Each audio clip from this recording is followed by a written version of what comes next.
Donc, dans cet exercice, il est important de poser les bases. Donc, l'exercice 1.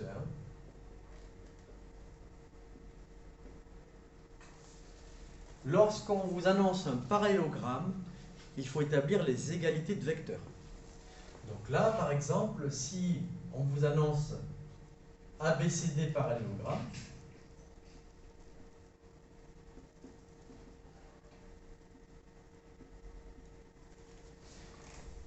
pour commencer, il vaut mieux faire un schéma.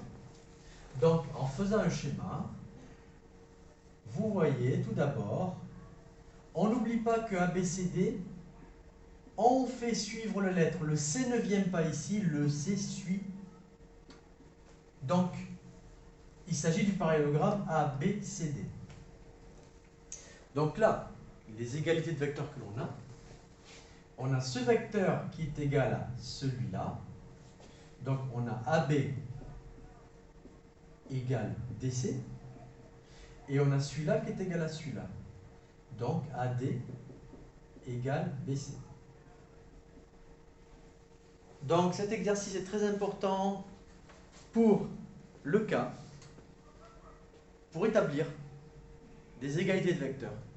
Donc, parallélogramme, automatiquement, on traduit les égalités. Alors, dans l'exercice 2,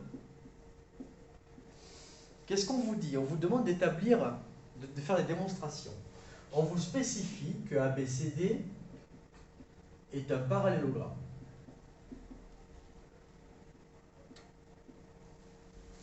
Donc, ici, automatiquement, il faut donner ces deux égalités. Ça veut dire que vous avez AB qui est égal à DC, et ensuite AD égale BC.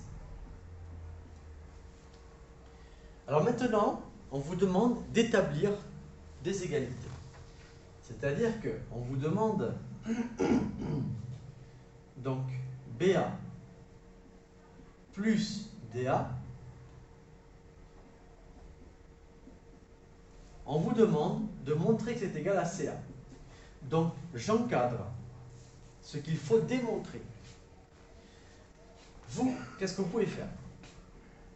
On va chercher à transformer cette expression pour obtenir ceci. Ce que vous avez le droit de faire, c'est de remplacer un des deux termes en utilisant ces égalités. Par exemple, le BA, alors je sais que AB égale DC. Donc, BA, si AB c'est DC, BA, ce sera égal à CD. J'ai le droit là-dedans de remplacer BA par CD. Bon, est-ce qu'il y a besoin de remplacer DA? Parce que si je remets DA tel qu'il était, qu'est-ce que je peux conclure avec la relation de Chasles? C'est que les D vont se suivre, vont se supprimer, et donc ça fait CA. Donc, conclusion, en remplaçant BA par CD, j'ai pu obtenir le résultat demandé. Je vais traiter le deuxième. Donc là, petit b, qu'est-ce qu'on vous dit? C'est que AD plus CB, voilà. On veut établir cette égalité. Une fois de plus, vous choisissez lequel vous voulez. Donc, vous pouvez remplacer CB par DA ou bien AD par BC. Eh bien, moi, je vais remplacer AD par BC. Parce que AD, je peux le remplacer par ça. Bon, CB, si je ne change rien, qu'est-ce qui va se passer? Je m'aperçois que les C vont s'éliminer. Eh bien, les B qui se suivent entre eux, ils vont s'éliminer aussi. Donc, en termes vecteurs, on n'a plus rien. Il reste ce qu'on appelle le vecteur nul.